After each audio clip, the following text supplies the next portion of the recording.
il y a des histoires d'enfance qu'on croit connaître par cœur. Mary Poppins, nounou volante, chant, parapluie, semble être l'une d'elles. Mais lorsqu'on gratte à la surface du film, on découvre une histoire plus rugueuse. Une bataille entre deux visions de la magie.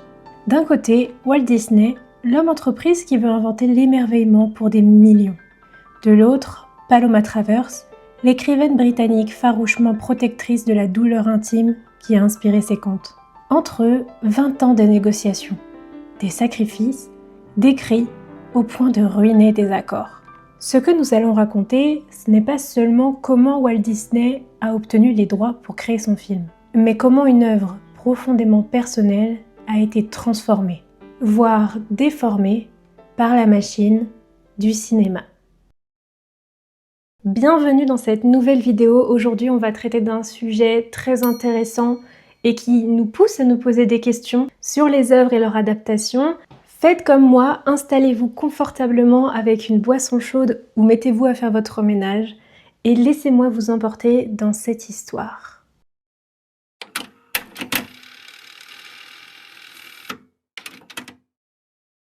Avant Mary Poppins, il y avait une petite fille. Helen Lyndon Gough naît en 1899 en Australie. Les années suivantes, deux petites filles viennent agrandir la famille. Son père, Travers Gough, est banquier et rêveur. Il chante, il boit et raconte des histoires.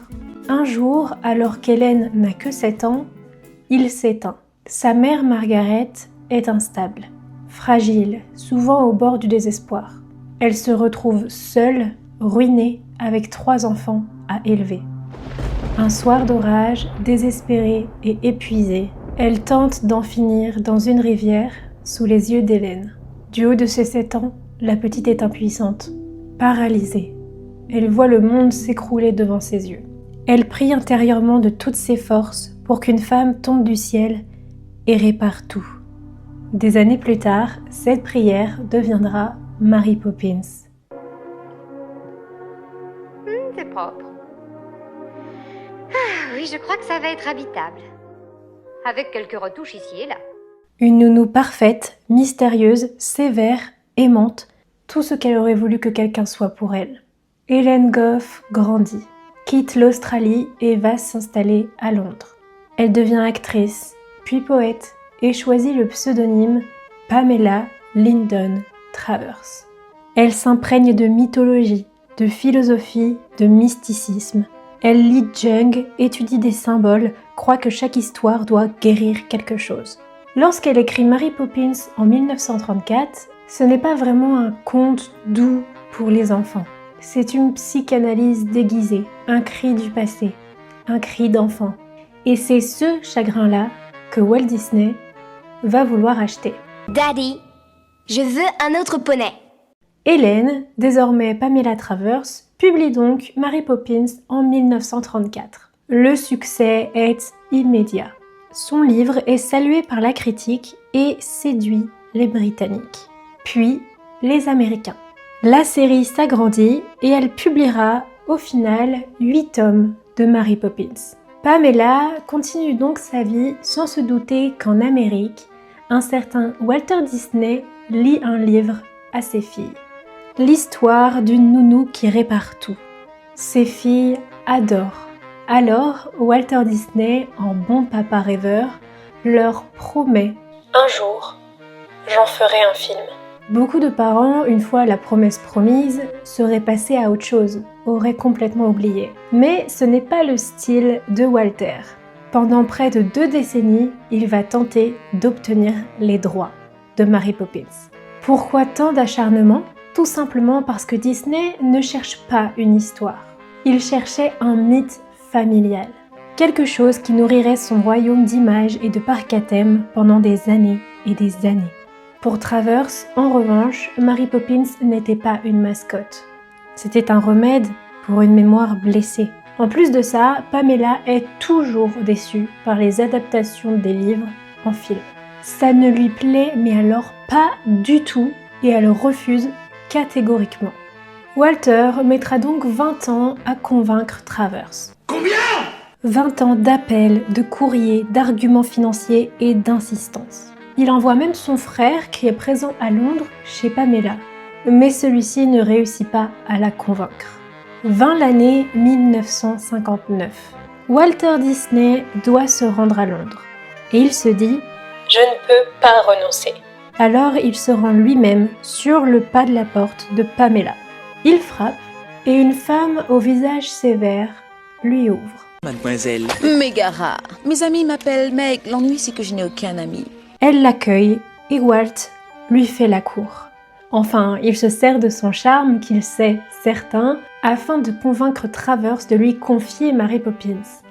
Le charme de Walt Disney fait effet et Travers accepte. Enfin, non pas sans quelques conditions. Walt Disney lui propose de se rendre dans les studios Disney afin de rencontrer l'équipe et de voir ce qu'elle lui propose pour le film. Et si ça ne lui plaît pas, elle repartira sans signer le contrat.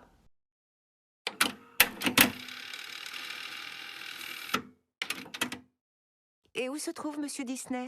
Vous voilà. L'honneur est pour moi, Monsieur. Oh, Walt, voyons, il faut m'appeler Walt. Direction Los Angeles. Walter Disney crée son équipe. Robert Stevenson va réaliser le film. Il appelle Bill Walsh et Don DeGrady pour rédiger le scénario et surtout, il invite deux têtes très importantes de son entreprise, les frères Richard et Robert Sherman. Les frères Sherman sont de très bons compositeurs et vous connaissez certaines de leurs œuvres. Si, je vous jure. Ils ont notamment composé les chansons du Livre de la Jungle, de Merlin l'Enchanteur et des Aristochats, pour ne citer que les grands classiques. Et beaucoup d'autres films, dont Mary Poppins. Leur rôle est donc extrêmement important, car, comme vous le savez, Disney sans chanson, ce n'est pas vraiment Disney. L'équipe se met au travail. Les défis sont nombreux. Déjà, ils doivent adapter un livre fragmenté en un long métrage cohérent, Mary Poppins étant une suite de petites histoires. Et ils doivent composer une bande-son à la fois enfantine et durable. Mais ça, c'était sans compter le défi le plus compliqué. Contenter Pamela Travers. Ah! Pamela prend l'avion, direction Los Angeles, elle aussi. Elle n'est pas du tout ravie de faire ce voyage. Elle déteste les dessins animés et les films Disney qu'elle juge trop naïfs. Et ce n'est pas par le côté bling-bling de cette ville qu'elle se fera avoir. Lorsqu'elle arrive au studio, Pamela refuse que Mary Poppins soit un dessin animé. Elle exige une prise de vue réelle. Walt Disney accepte. Cependant, il lui fait comprendre qu'ils ne pourront pas adapter un livre tel quel et que des changements sont obligatoires. Pamela est déçue, mais elle acquiesce d'un hochement de tête. Walt la présente à son équipe qui lui montre toutes leurs idées. Pamela déteste absolument tout. L'équipe échange un regard. Ils ne savent pas encore à quel point il va être dur de monter ce projet. Pamela refuse de céder les droits si elle ne peut pas donner son aval sur tout. Alors, elle s'installe à leur table. Don, le scénariste, lance l'enregistreur qui capturera toutes leurs réunions. We've got this on tape because I think it's important. I'm not going to do this film unless I'm available for it. Well, there are these tapes also, you know. No, it's not enough. Pamela est inflexible. Elle n'hésite pas à critiquer les moindres points du scénario, des croquis et même du comportement des trois hommes. Le problème, c'est que l'autrice ne connaît absolument rien au cinéma. Elle ne sait pas comment un film est fait, les démarches à suivre, les problématiques, les timings, les différents rôles. Rien. Les trois hommes en question se montrent souples. Ils savent que quelque chose de gros se joue et de toute façon, ce n'est pas à eux de décider, mais à Walter. Lorsqu'elle voit la scène des pingouins animés, elle s'insurge. « Walt, vous m'aviez promis un film en prise de vue réelle !» Pour Pamela, ces inserts affadissent le mystère et la douleur de l'histoire de ses livres. Walter la calme et remet le problème à plus tard. Les frères Sherman se lèvent et s'installent au piano. Ils commencent à chanter, mais Pamela les arrête. « Enfin, que faites-vous » leur dit-elle. « Mary Poppins ne sera pas une comédie musicale. » Le ciel tombe sur la tête de toute l'équipe. Les frères Sherman travailleront 2 ans sur les musiques de ce film. Ils jouent, ils rient, ils s'engueulent, oui parce qu'ils sont frères, et en tout, ils en composeront une 30aine. Combien ? une trentaine de musiques, et seulement la moitié seront gardées dans le film. Fun fact, l'une des musiques composées par les frères Sherman à ce moment-là, pour Mary Poppins, a en fait été utilisée dans le livre de la jungle. Devinez laquelle c'était? Et confiance. Oui, celle du serpent. Ma seule question c'est, il comptait en faire quoi dans Mary Poppins à la base? Finalement, comme nous le savons tous, Mary Poppins sera une comédie musicale. Mais je ne peux pas vous dire comment Walt Disney a fini par convaincre Pamela Travers. Dans un film de prise de vue réelle, l'élément essentiel sont les acteurs. Et là encore, Travers avait son mot à dire.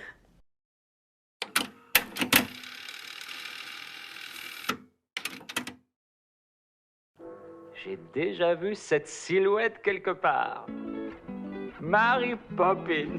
Le tournage est planifié pour 1963. Mais l'interprète de Mary Poppins n'a pas encore été découverte.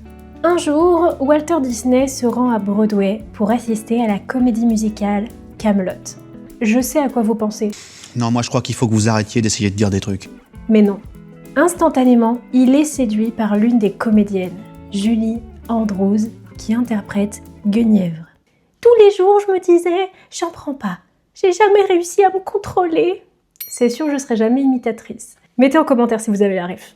Après la représentation, il en était sûr. C'est elle qu'il lui faut. Il se rend en coulisses et lui propose le rôle. Julie Andrews est fatiguée et confuse. Elle ne comprend pas le film. Alors, Walt Disney va lui mimer. Ouais, il va lui mimer. Julie Andrews est vraiment excitée par cette opportunité.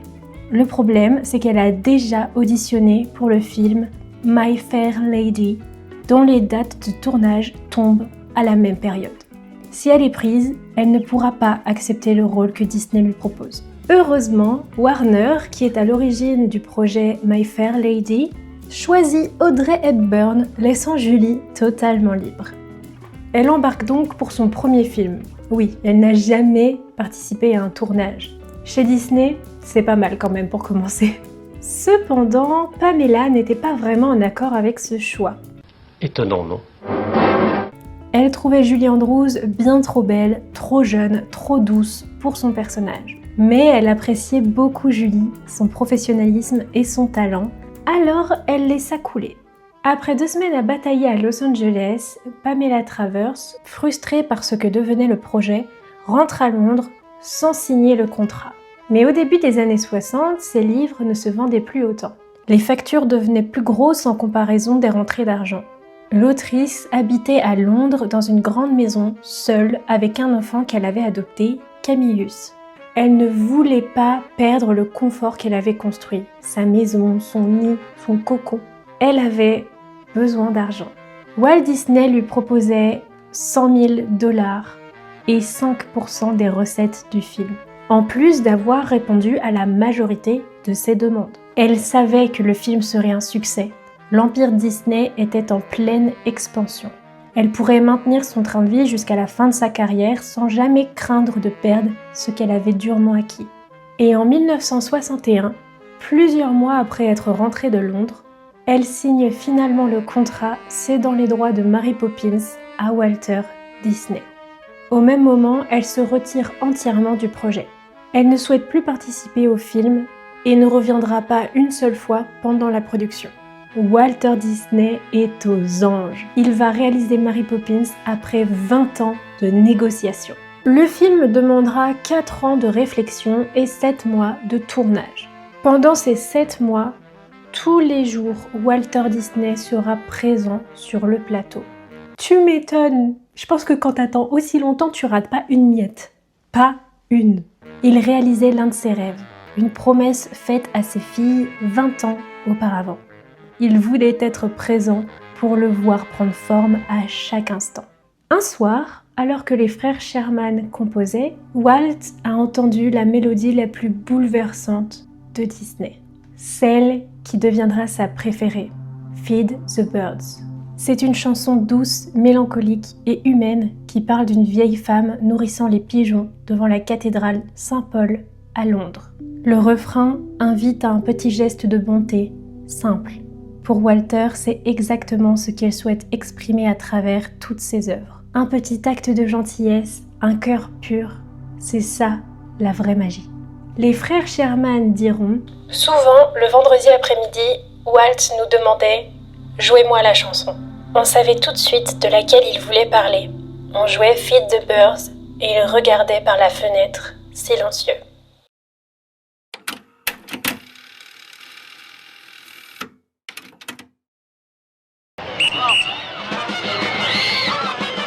Right now, looking around Hollywood Boulevard, it's like old times. Le 27 août 1964, la foule s'amasse au Grauman's Chinese Theatre à Hollywood. L'avant-première de Mary Poppins est un événement. Tout le gratin hollywoodien est présent. Les acteurs et l'équipe Disney saluent la foule de paparazzi et de fans qui siègent autour du tapis rouge.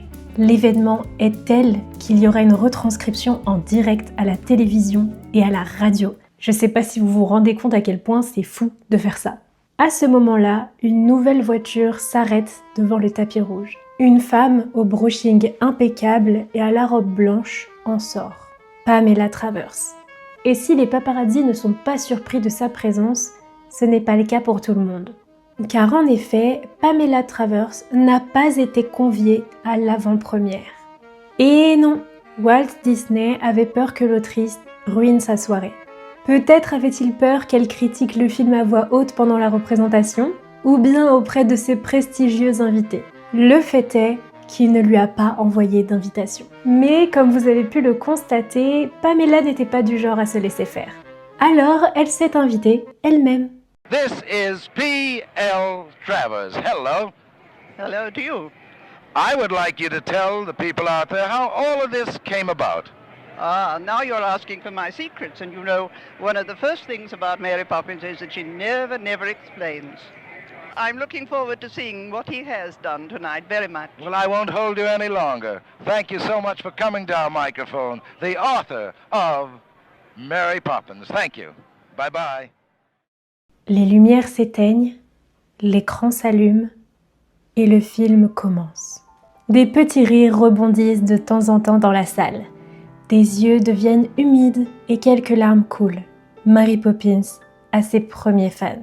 Lorsque les lumières se rallument, les applaudissements deviennent assourdissants. La critique et le public adorent. Mary Poppins devient instantanément une icône. Un succès, alors même que le film a fait plus de 2 heures. C'est énorme à cette époque. Si long qu'un entracte a été organisé à la moitié du film. The winners are Richard M. Sherman and Robert D. Sherman for Mary Poppins.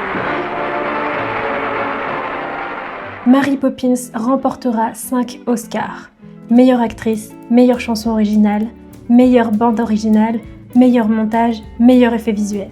Un massacre, il explose tout. Pamela Travers a elle aussi versé quelques larmes pendant le film. Malheureusement, ce n'étaient pas des larmes de joie. Elle avait la sensation que son œuvre avait été trahie, qu'elle avait été trahie.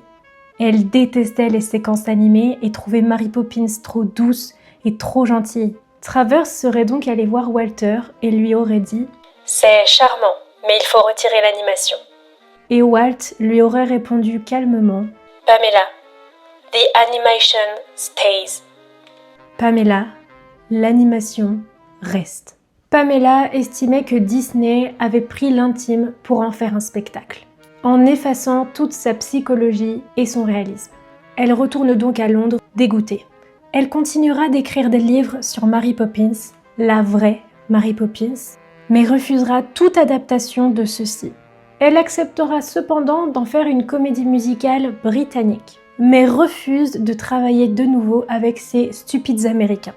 Heureusement pour elle, elle n'est plus là pour voir le film sorti en 2018, Mary Poppins, le retour. Lorsque Disneyland fêtera les 100 ans de Walt Disney, celui-ci ayant déjà disparu, Richard Sherman jouera Feed the Birds devant sa statue. À la fin du morceau, il enverra un baiser vers la statue et au même moment, un oiseau le survolera. And I sang and played Feed the Birds, Tuppence a Bag. I finished my song and I blew a kiss to the Walt statue like that. I said, "Happy birthday, Walt," and I got down. And they told me afterwards, just toward the end, Out of the clear blue sky, one bird flew down right over where I was playing and off again into the clouds. Well, that moves me very much. That was Walt saying thanks. Mary Poppins était son chef-d'œuvre, sa promesse. Aujourd'hui encore, Mary Poppins est adorée par les générations qui ont grandi à ses côtés. Elle parade toujours dans sa robe blanche et rouge à travers le parc. Et si Pamela s'est sentie trahie par la réécriture de Disney, je sais que nous la remercions tous d'avoir écrit ces livres qui ont été plus qu'une inspiration pour créer ce personnage qui nous a fait du bien et qui a pu nous arracher quelques larmes. Après tout, Walter Disney, les frères Sherman, aucun d'eux n'aurait créé quoi que ce soit sans l'existence des livres de Pamela Travers. Mary Poppins nous rappelle que la magie n'est jamais neutre. Elle est tissée de promesses, de douleurs, d'ambitions et de compromis. En racontant cette histoire, on découvre que chaque chef-d'œuvre a une face cachée. Et peut-être que derrière chaque grande victoire se cache une personne blessée. Pamela Travers était une enfant blessée, forcée de devenir une adulte trop vite, et qui n'a Dieu que pour le réalisme fracassant du monde. Mais Mary Poppins aura fait ce pourquoi elle a été créée. Elle aura soigné beaucoup d'enfants, comme Hélène Goff. Cette vidéo s'arrête ici, j'espère qu'elle vous a plu, qu'elle vous aura appris des choses et qu'elle vous aura diverti. Je trouve que c'est une histoire complexe parce qu'en effet, on a d'un côté un film qu'on a tous vu, qu'on a tous adoré, qui nous a aidé à grandir et qu'on chérit encore aujourd'hui. Mais on a surtout une autrice brisée, une enfant blessée, qui avait beaucoup souffert et qui avait du mal à avoir cette vision enfantine dont Walt Disney était pourvu. Et surtout qui s'est sentie trahie et qui a vu son œuvre devenir totalement autre chose. Et je pense que c'est vraiment horrible de vivre ça, de ressentir ça, surtout quand tu vois qu'en fait, l'œuvre qu'on a transformée, que tu as créée, eh bien quand elle est proposée par quelqu'un d'autre, devient un succès planétaire. Même si toi aussi tu avais réussi, elle réussit encore mieux et surtout elle perdure encore mieux. C'est aussi pour ça que je comprends les auteurs qui ne veulent pas du tout que leurs livres soient adaptés au cinéma parce que il y a des risques, des histoires très complexes. N'hésitez pas à me donner votre avis en commentaire, ça m'intéresse de savoir si vous êtes plutôt d'un côté ou de l'autre ou si vous êtes vraiment dans l'ambivalence, que vous comprenez Pamela mais que vous adorez aussi le film, ce qui n'est pas grave, hein. Si vous voulez en apprendre plus sur le film Mary Poppins, je vous conseille de regarder le biopic Dans l'ombre de Marie qui est sur Disney+, qui romance du coup tout ce que je viens de vous raconter, qui est notamment joué par Tom Hanks et Emma Thompson. C'est quand même un bon casting. Bien sûr, je vous conseille de regarder le film Mary Poppins. Et je vous conseille aussi, si vous voulez vous renseigner sur les compositeurs, le docu qui est sur Disney+, aussi, qui s'appelle The Boys. Si vous voulez en apprendre plus sur comment a été créé le film, les effets spéciaux, etc. Parce que quand même, c'était des sacrées avancées. Notamment au sujet des fonds, parce que maintenant on a le fond vert, mais avant ils avaient le fond bleu, et c'est très intéressant. Pour ceux qui s'intéressent à la technique, je vous conseille 2 vidéos. La vidéo du grimoire d'Arthur et la vidéo de Cruelisa. Voilà, vous trouverez tout votre bonheur. Il y aura un peu de répétition avec ce que j'ai dit parce qu'il traite vraiment de l'entièreté du film et de sa production, mais je vous les conseille quand même parce que c'est très intéressant. Si ce style de vidéo vous a plu, ou je raconte une histoire autour d'une série ou d'un film, si vous aimez ce style de format, n'hésitez pas à me le dire en commentaire parce que je me tâte à en faire beaucoup plus. Et j'ai besoin de vos retours pour savoir si ça sert à quelque chose ou pas que je me lance là-dedans. Quant à moi, je vous souhaite de bonnes fêtes pour ceux qui les fêtent et je vous dis à dans 2 semaines, on sera en 2026 déjà, mais je serai toujours là, donc abonne-toi et restons connectés.